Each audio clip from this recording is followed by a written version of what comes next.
Nice. which was Nice. very hardly hit as well by coronavirus. So we're like Yeah. hotspots for for this whole situation. Okay, Yeah. we should be Yeah. going live. Okay. A We try minute. to. Yes, there we are. Okay. Welcome to the quarantine session, everyone. Thank you for joining. Thank you so much for joining. Today, we're going to talk about a topic that is kind of a big question mark for all of us non-techies, which is UX, user experience. And I'm here with a super awesome guest. His name is Thank you. Abdelrahman Osama. He's the founder of Simpleya. Abdelrahman, thank you so much for being with us today. Thank you. Thank you. It's my honor. Thank you very much. I think we can start by kind of like breaking down these acronyms, right? That we see everywhere, UX, and then Yeah. we see UI, and it gets complicated and confusing. So, what is UX exactly, and what's the difference between UI and UX? Yeah, it's a little bit hard to explain what UX is because usually when somebody asks about what is the definition of UX, usually what they mean is the definition of UX design, not UX itself. Because you cannot Right. describe an experience, you cannot say, actually it's been a little bit confusing how we can design an experience.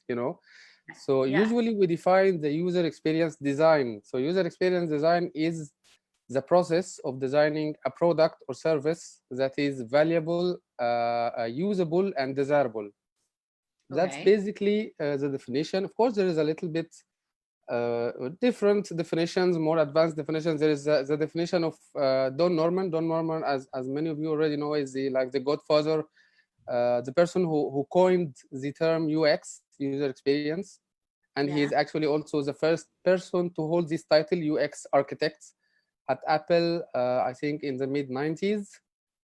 And his definition is user experience encompasses all aspects of the end user's interaction with the company, its services, and its products. So basically, it's the thin layer between technology and humans. Right. So the way people interact with technology and how easy or hard or usable or annoying or good or bad it is. Right. Right. Yeah. Can you repeat? You said it should be useful. I love these three concepts that you mentioned before. Yeah. Valuable, value, Yeah. usability, Yeah. desirability. Okay, and desirable. Okay, I Yep. like that because that must be super complicated to figure out what does the customer desire, right? Yes, Um, it is. Now, where do you even start when you think of your user experience as a company, as a tech startup? Where should you start thinking about it? Usually there is like a big stage, a big phase we start with, which is research and strategy. Some people call it discovery, some Mhm. people call it inspiration. Mhm. But I like the term research and strategy. It's basically understanding three things, which is the business objectives, and the market, what is out there in the market, and the users. Who are Mhm. the users? What are their needs? What are their personalities? How do they feel? How do they think? What are the scenarios? What is the context they will be using this product through? So this is basically the three things we need to understand before going forward and starting to um, select what features will be there in what platform it will be designed, when Mhm. they will use it, how they will use it, all this kind of stuff. So basically, we need to understand and define before design. Right. Right. Can every company, can every and any company, should they all think about having a UX designer, or somehow designing the user experience? Does this apply to any business in any industry?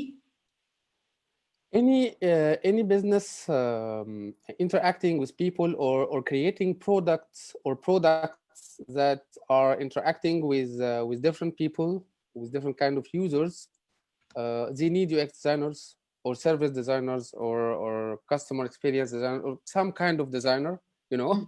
that Mhm. will be designing the interaction between this product and the human, and how easy will it be and how that will be and all this kind of stuff. Yep, Right. yep, Right. everything. Yeah, and everything actually is already designed. Everything is designed. Whether you put the effort to design it in a good way, to be well designed, or it just designed randomly like that. But it has to be designed because it's out there. So, you know, somebody created, somebody choose, somebody takes the decisions to put it this way, you know. Yeah. Right. Right. Now, if we think about customer experience, another term that is frequently used, we actually had a session about customer experience. So where do we draw the line there between UX and customer experience?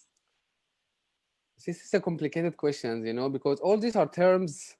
At the end of the day, designer is a designer. So you have a user, you have his problem, you have some sort of technology or a platform or a medium that you will be using to let this user trying to achieve his goals. So there is a lot of terms out there, and there are a lot of definitions, there are, you know, a lot of classifications Yeah. that we usually try to avoid speaking about, you know, because every organization has its own terminology and its own organizational structure and it's all, you know. So usually, from my point of view, um, we started to contract the umbrella of UX into the product, that UX design is only designing a digital interface. Right. So customer experience term came out to start to highlight the bigger umbrella of all the interactions with the user, between the user and the brand, the product, even the call center, even if I walk through their physical store or anything like that. So, but actually, if we get back to the Don Norman definition of UX, this is UX. This is not CX. It's still UX. But what Right. we do is we put UX in a limited place. So we needed another bigger term. So we name it CX. You know. Right. But anyway, Right. just terms. It's, you know, it's not a big deal. Yeah. Right. And then we have UI, which is the interface, right? Yes. So what is UI? How do you define that? Okay. So there's a big misconception that we always say UI versus UX. Actually, it's not versus. It's UI is part of UX. User experience Right. is a big umbrella. Actually, a bigger umbrella is branding. Right. Branding is how you define yourself as a brand, as a product. And then there is a smaller umbrella, which is UX of one product. So we have Apple as a brand, and we have the iPhone. So this is one product, and the experience of this product and the value to the user of this product and the usability of this product, everything about this product. And then we have a smaller umbrella below the UX, which is interaction design, how people actually interact with the tangible layer of this product. UX has a lot of emotional other stuff, psychological other stuff, other than the tangible stuff. The interaction is the tangible part. So how I hold it, the ergonomics is part of the interaction. How easy it is how responsive is the screen, the touch, the stuff. You know, how easy I can reach out to you know to be able to reach any of the screen parts, all this kind of stuff. So this is interaction. Part of the interaction is UI design. Right. So UI design is part of interaction, which is part of the UX, which is part of brand.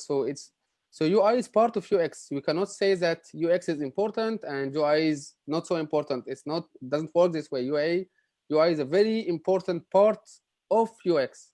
Right. But maybe I would say it's not the most important part of UX. UI is not, it's important, but it's not the most important. The most important is the value to the users. The more important than UI is the usability of the users. And we can see products like Wikipedia that maybe doesn't have a very appealing, you know, user interface, you know, but it's very usable. It has a lot of value. It has a lot of content. Value equal content here in this case. Right. So actually, it's the fifth most visited website in the world. Right. So this is an evidence that, you know, that it's a good UX. People using it. So this is the only way we can measure what is a well-designed product or not. If people using it, it's a well-designed product. If not, it's not a well-designed product. Even if it looks very good, you know. Right. Right. Yeah. We have a comment from Ale. He's saying, I believe any company aiming to be customer-centric needs UX at any time. So the full experience the customer has is tailored to their customers. Can I ask a live question instead of asking in a written form? Sorry, Ala, if you can type it down, it's easier for us to manage because sometimes we get questions from Facebook and at the same time from the webinar. So it's please feel free to use the Q&A, or you can do it in the comment section on Facebook or the webinar. Thank you so much. Yeah, Nadine is saying, I love that you mentioned that UX is a part of branding because many people don't know that they are integrated. Can you explain more? How can we make UX as a part of our branding strategy? Yes, this is very important. Actually, the big problem here is the consistency and the connection between all these aspects. We often deal with each of these areas as if it's separate. So we have like we have a brand with its brand guidelines, with it. Mostly people in our region don't really do branding. You know, they just do like, you know, the visual identity, the color themes, the logos, stuff like that. But branding is about the culture, about why do this organization or this product or this thing exists. Why do we exist?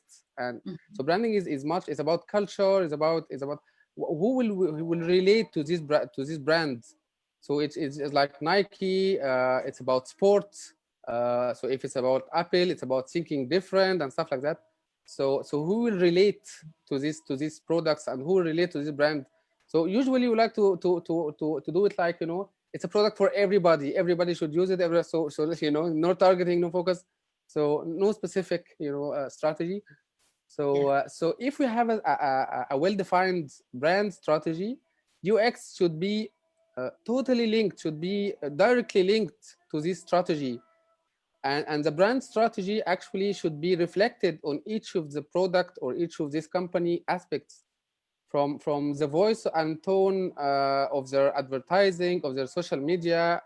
When somebody, you know, answer your phone in a call center, when you get into walk through their physical store, how they deal with you, how organized is the place, how actually even it's the interior design of the place, is it related to the brand, is it, you know, all of these aspects, of course. And of course the digital product, if there is a digital product at the end, so how it is related to, if you can see all Apple products, for example, you can see they are all consistent in a way or another. They are all there is something, you know, something like combining something between them. They are all very minimal, all very you know, sometimes a little bit, if you know. So there is something that is collecting. There is an umbrella that every product under this brand is connected through with each others. So this is how I see the connection between brand and UX. So UX should be guided by the brand it's done. So for example, if I'm doing if I'm a designer at Google Maps, I will be designing the Google Maps in a way different than if I'm a designer in Apple Maps. So both are maps, both are doing the same thing, but this is a brand with different, you know, mindset for different people, and this is a brand for a different another people, another culture, you know. Right. Amir Rahman asks, what are your tips to enhance UX for e-commerce, and where can I learn more about UX for e-commerce? In e-commerce specifically, it's basically about conversion optimization. So in e-commerce, we need, for every 100 users who landed on your homepage, we need more people to go to the second page, which is, for example, the category page. And then we need more, for example, from the 100, we have like 70 going to the categories. From the 70, we have like 50 going to the items, one individual item. From the items, we have like, for example, 20 going to the basket or the cart.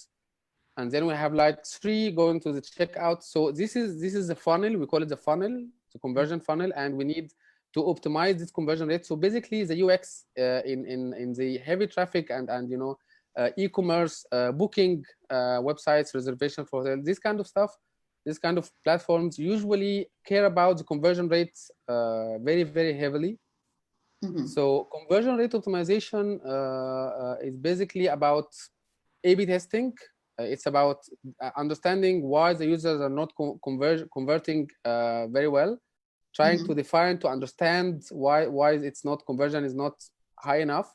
And then you start, based on this understanding, based on these assumptions, you start changing something, maybe the text on the call to action button is not so clear, maybe the button it's not clear that it's clickable, something like that, you know, maybe something, maybe the color is not, you know, bright enough, it's not focal point enough. So you start changing something and you start measuring again the conversion, and if it, you know, if it achieves, then this is the right way to go. If it doesn't, you need to go back and change something else. So usually at e-commerce, it's about conversion, and conversion rates is about designing, iterating, and A/B testing and measuring. Right. Yep. Osama has a similar question. He's asking, what tools and processes do you recommend to build an appealing UI for a website? So we're focusing here on tools and processes. So if you know perhaps a couple of tools that people can use when building that. We don't care much about tools in general because there is a ton of tools, and usually, give or take, mostly they are all the same. So we use XD at Simplia. We use XD.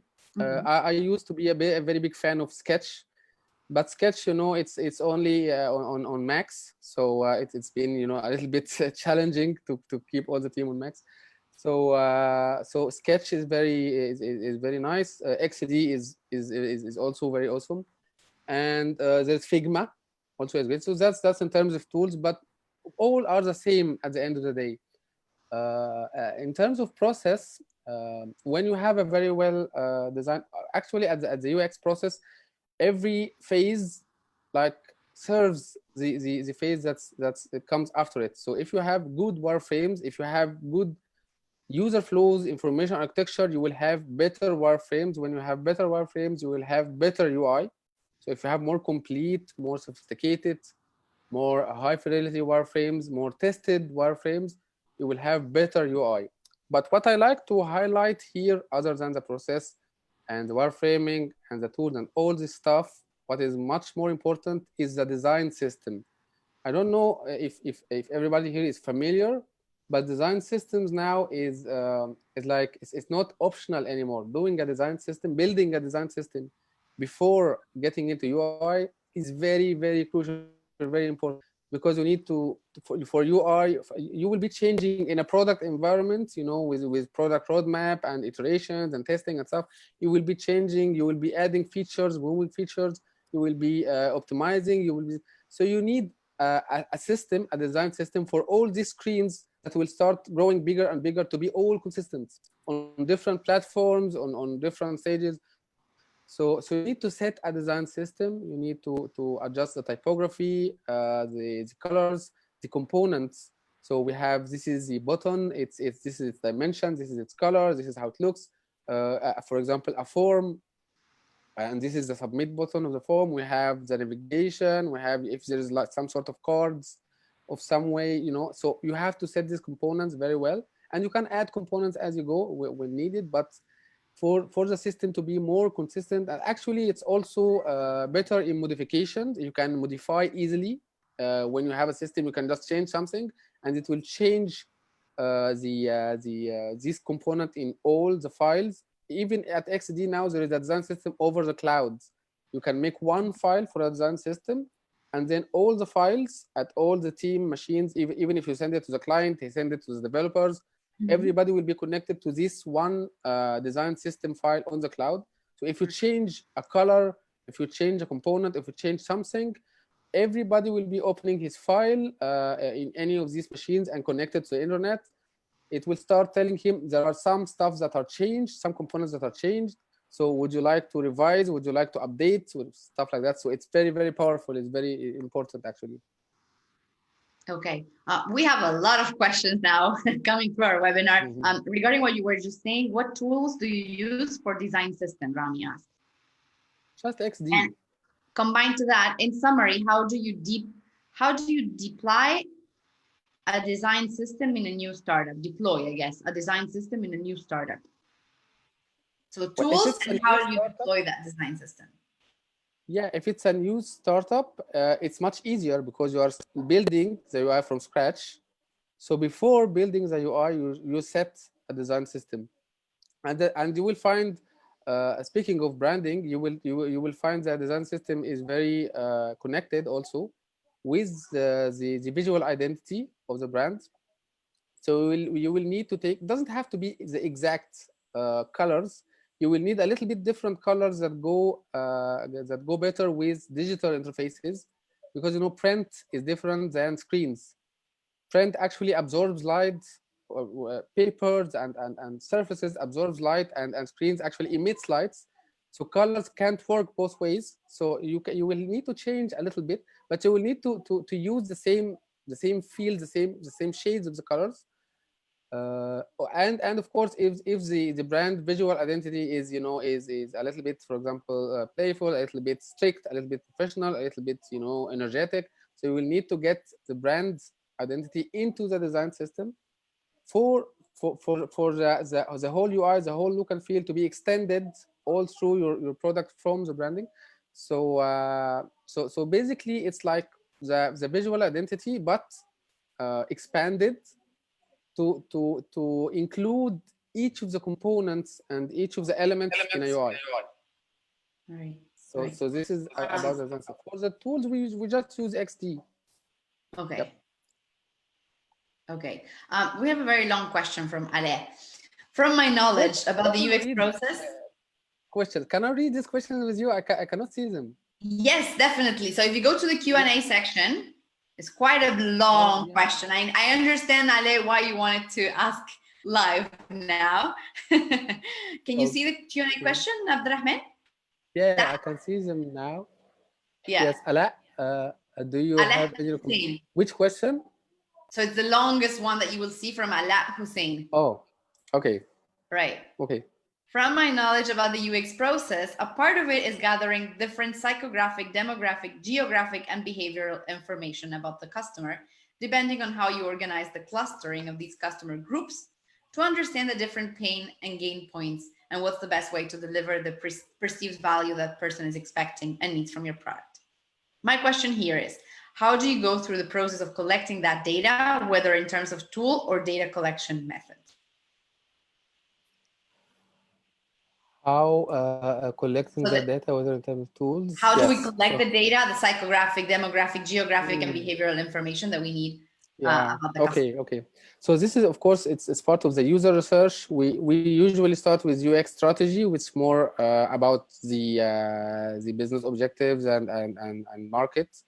Then we go to the user research. So user research has a lot of methods to conduct the user research. The most basic, the most actually also efficient is one-on-one user interviews. So we do very classical, very fundamental, usual user interviews with the users, one-on-one user interviews. We prepare our questions.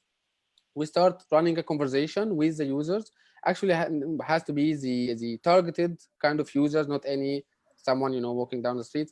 So we start asking, we start running the conversation with the users in what we call a phase of empathizing with the users. Mm-hmm. So we ask them to tell stories.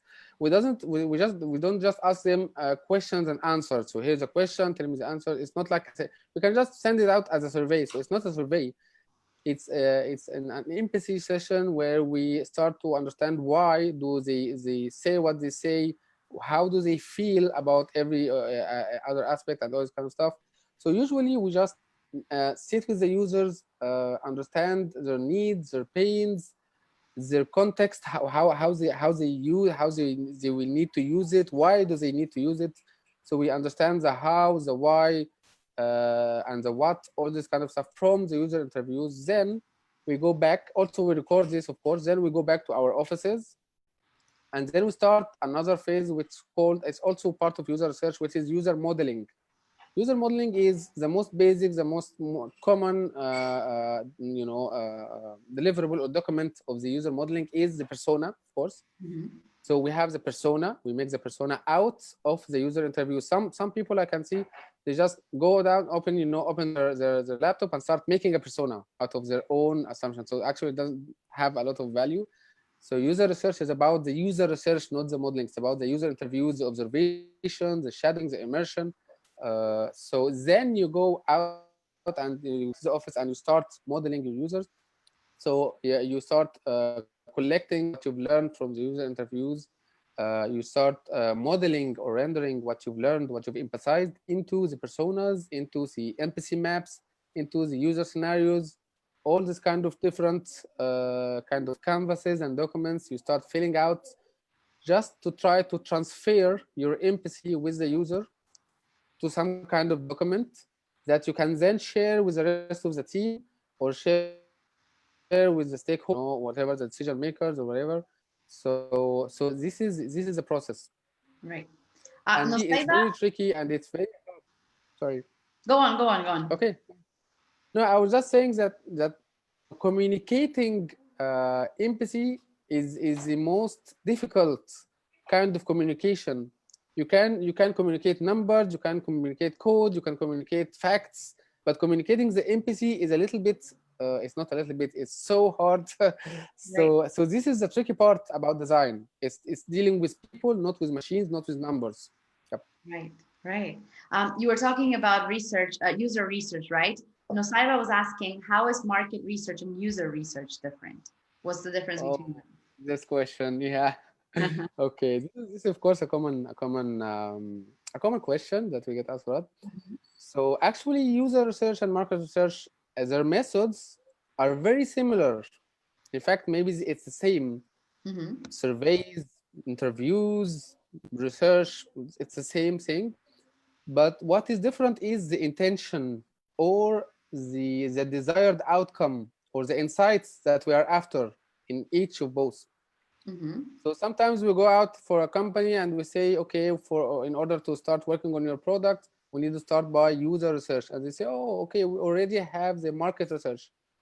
We say, that's nice, but we need to make further user research. So what we'll do, you will be doing, we start saying, we'll be making user interviews. We'll start be making, they say, oh, okay, we did all that already. It's good, but you did the interviews in order in a point of view of marketing. Marketing is about who will be paying, who will be the customer, and what shall we do to make him pay and to make him buy our product.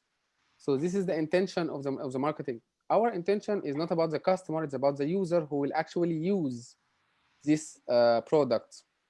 So after he bought it, now when he use it, he will like it or not.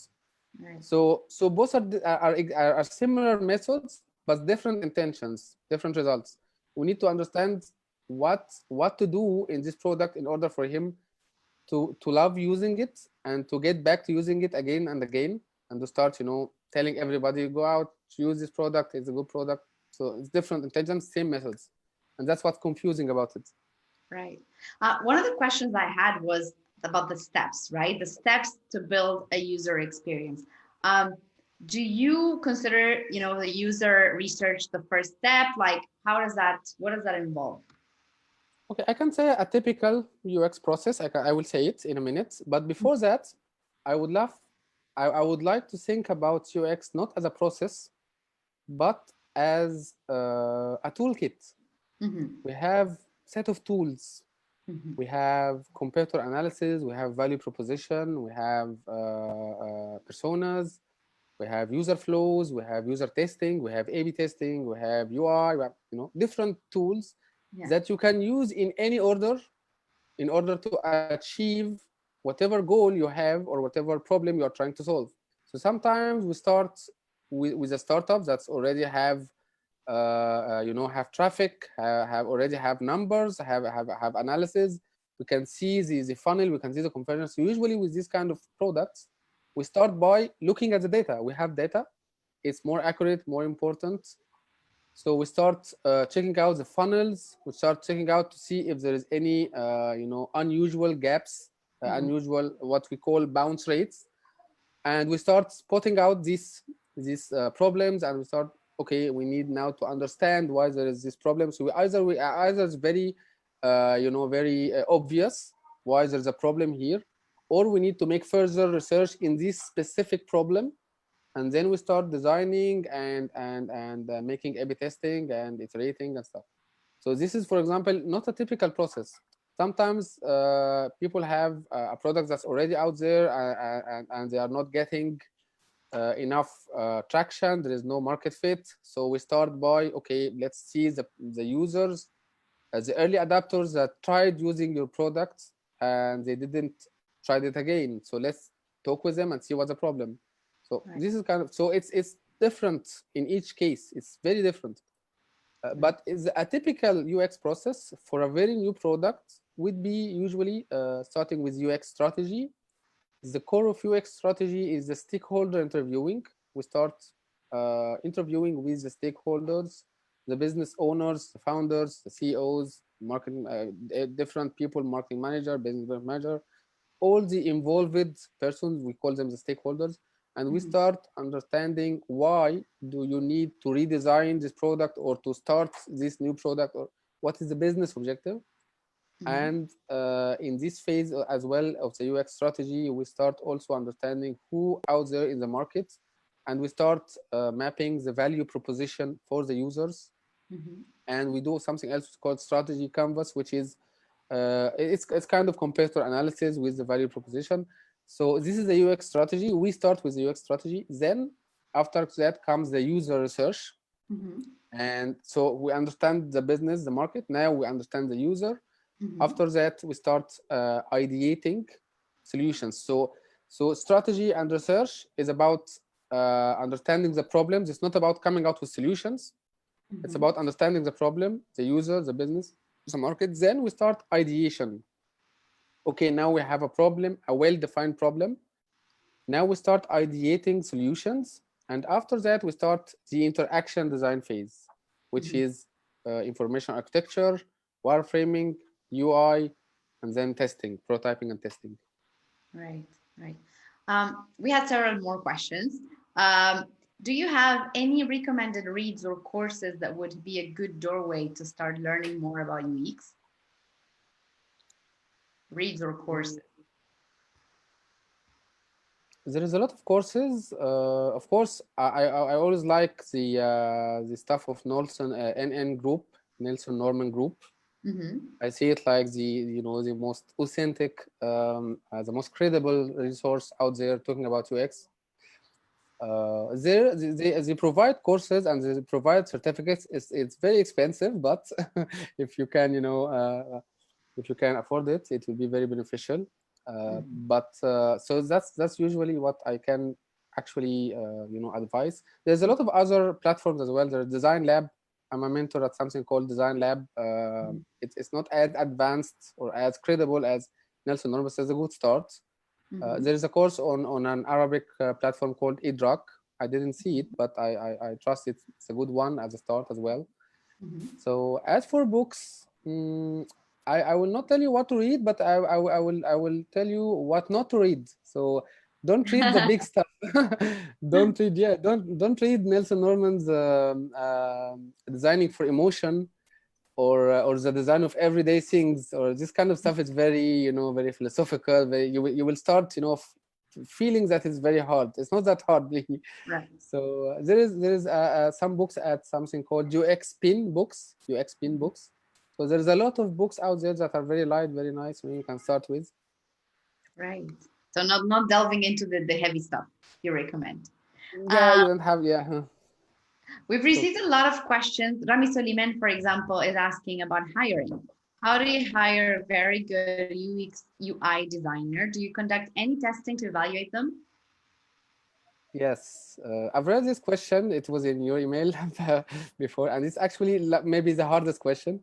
Yeah. Because hiring UX designer is very hard because usually people just find a good portfolio and just hiring this person, and it's a trap, So, and I'm not saying everybody with a good portfolio is not really good, but sometimes, lots of times, there is like people who are making very good portfolios, but when you throw at them real life problems, they can do user research, they can really find their ways around actual problems and actual dealing with actual team and dealing with actual tasks.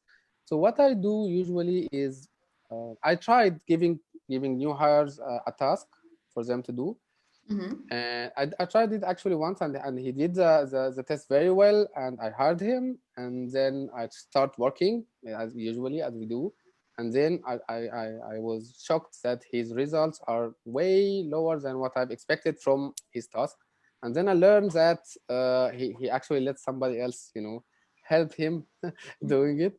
So what I do now is I ask for this person to come and spend 1 day with me at the office, and I start making giving him our daily usual tasks, Yeah. what we do every day with our actual daily tasks, in parallel, of course, of other actual designers working on actual real projects. And if it's a good day, we ask him to spend a week with us, a paid week. If Mm-hmm. it's a good week, maybe he starts his internship with us. So this is actually what I do. I let people Right. come in and start working. Right. Yeah. Right. Yeah. Right. Right. Ziad is asking, how can I find good ideas to make my first case study? I'm guessing he's referring as well to the portfolio, or in in terms of case studies. Hmm. How can I find a good idea to make my first case study? Maybe something you've noticed, maybe something you've been thinking about lately. You have lots of ideas for. You can actually make a big improvement Mhm. about. You know, each of us designers, usually just notice stuff while they are using, applications, going, walking down the streets, going around. They just notice brands, notice problems, notice pain points. So anything you notice, you have a good idea, you can start your research, start interviewing people, start building up your case study, and it would be a good case study, even if it's not huge. Sometimes we just try to redesign a whole platform. You don't have to. Maybe it's something very simple. It's just one feature or something like that. It doesn't have to be huge. So yeah. Right, right. And I had a question, a burning question as well. Um, do you have an example? Like, let's think of a global brand or a regional brand in the Middle East that has exceptional user experience. In the Middle East, Yeah, it could be regional or it could be global, but a company that you think would be sort of like, you know, kind of a good a jet. milestone. Yeah, I to be professional, I cannot judge if Mm-hmm. I'm not seeing numbers, because it's about retention. If it's being used, it's good. So if I'm not seeing numbers, because some people just show me an application after if somebody see me in the street or something and tell us about this UX, is it good or not? So it's not about that. I don't know who are the users. Maybe I'm not the user. Maybe I'm Right, the target user. right. So I cannot judge if I'm not seeing the numbers. Show me the numbers, I can tell you. But as a user, not as a professional, Mm-hmm. I really love Glovo, for example. Mm-hmm. I really love Breakfast. I don't know Mm-hmm. if you're familiar with Breakfast. Breakfast is But very what is good it about their customer product as well. experience? What? Yeah, I know breakfast. But what is it about the customer experience that you think is so good? Which one? Breakfast or Glovo? Either breakfast. I mean, either or Yeah. global. What is it about that user experience that you find to be very exceptional? As for Glovo, it's very simple. Mm-hmm. You will just find the info that you want, only the info that you want, not Mm-hmm. the info that you want and another extra ton of information that you really don't. It's not Right. necessary. Right. So at Glovo, it's very simple. It's very to the point, and actually, it's very also. It has very nice touches, like their menu, their circular menu. If there is raining, you will see like the raining the menu and stuff like that. So Mhm. it's very nice at Right. Glovo. At Breakfast, I like that their customer service, actually the way they deliver the products, their packaging, they are very good actually. If they make any even a very little mistake, they always pay you back, instantly and stuff like that. So it's just about customer service, and Right. they are very good at it. Yeah, yeah, yeah. Right, right. Well, I love the insights you've given us today. It's been like quite a ride because a lot of new concepts were coming in. So thank you Mm, so much, Abdelrahman. It has been really amazing. thank you. And thank you to everyone that tuned in, all the participants, all the questions. Thank you so much. We will see you tomorrow for another edition of the quarantine sessions with the Cairo Angels. Thank you Thank you. and happy Thank you. quarantine.